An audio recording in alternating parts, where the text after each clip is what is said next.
Hello and welcome to episode 10 of my devlog series for my game Arcana, which I've been developing over lockdown. Now, it's been a while since last week's episode, but since I've just decided I'm just going to do them weekly from now, just going to be weekly because I'm going for a lot of less big editions. It's a lot of more miniature editions constantly, so I'm just going to do weekly ones with updates across the board.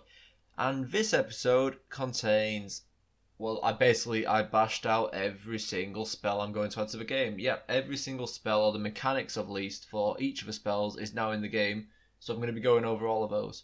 The graphics are not outdated, they're not there yet for some of them, so I've used placeholders for the most, because I'm going to be doing the graphics within the week once this video is up. But yep, I hope you enjoyed, and have fun with all the spells. I started by working on teleportation for the user, however I found it was teleporting to where the mouse was on the canvas as basically the user interface and not the location in the level. I managed to get it so the player would teleport within the level, however when I did I found the sprite was vanishing. This turned out to be a layering issue which I quickly solved, and voila, I ended up with a character being able to teleport everywhere.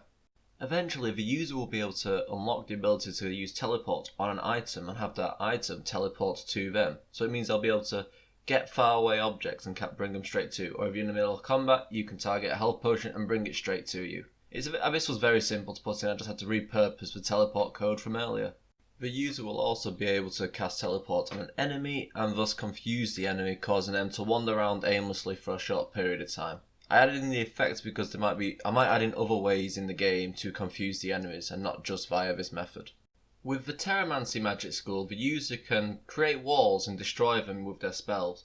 Now, I experimented with a couple different size shaped walls, but I decided just to stick it to the 1-bit wall as for now, so the user can make complex maps to trick enemies and to trap them in and to basically allow the user to more freely traverse throughout the world. The user can also unlock the spell to create thorns which appear on the ground. The enemies, when walking over the thorns, take continuous damage.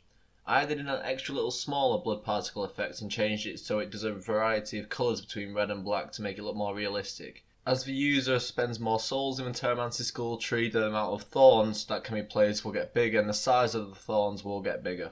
Currently they don't disappear after a set amount of time, but I don't know if I want to add this in or not. Originally I designed the thorns to have a more browny look, but then I realised it kind of blended in with the floor, so I chose for the green vines in the end.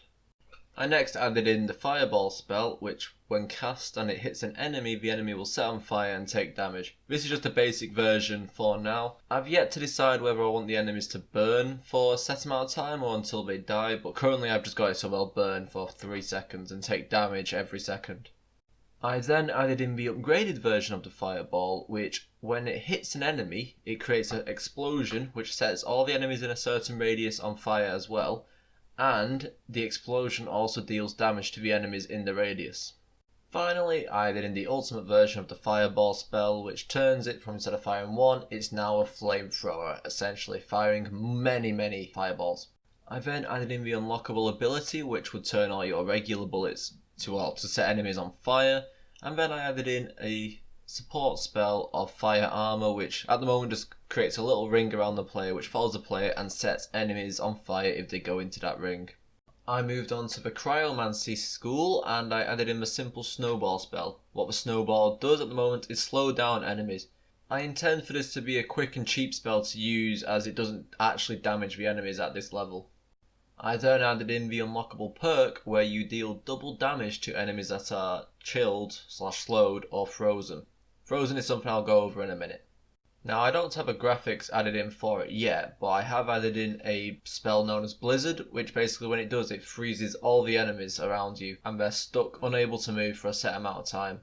For the final ability in this tree, I did it so if you kill the chilled or frozen enemy, then they explode, freezing and damaging all the enemies around them. The final spells I had to add in regarded being part of the Astromancy skill tree, so I decided to have as the attack spell for the tree the ability to summon an asteroid which would land down, crushing enemies and setting fire to them. For the spell's evolved form, I called it Armageddon, and it now spawns in 5 asteroids instead of just 1. When I come back to it, I'm going to need to add in the actual animation of a comet coming and landing down.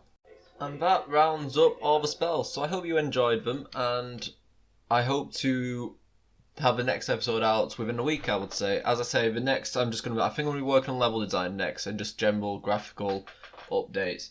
There's not many more features I need to add to my game now. There's just the bosses and the final boss and a little bit of tutorials. So as I said, these next videos are just going to be longer. They'll probably be longer but contain a lot more because there'll be a lot more updates and a lot more things being added to them.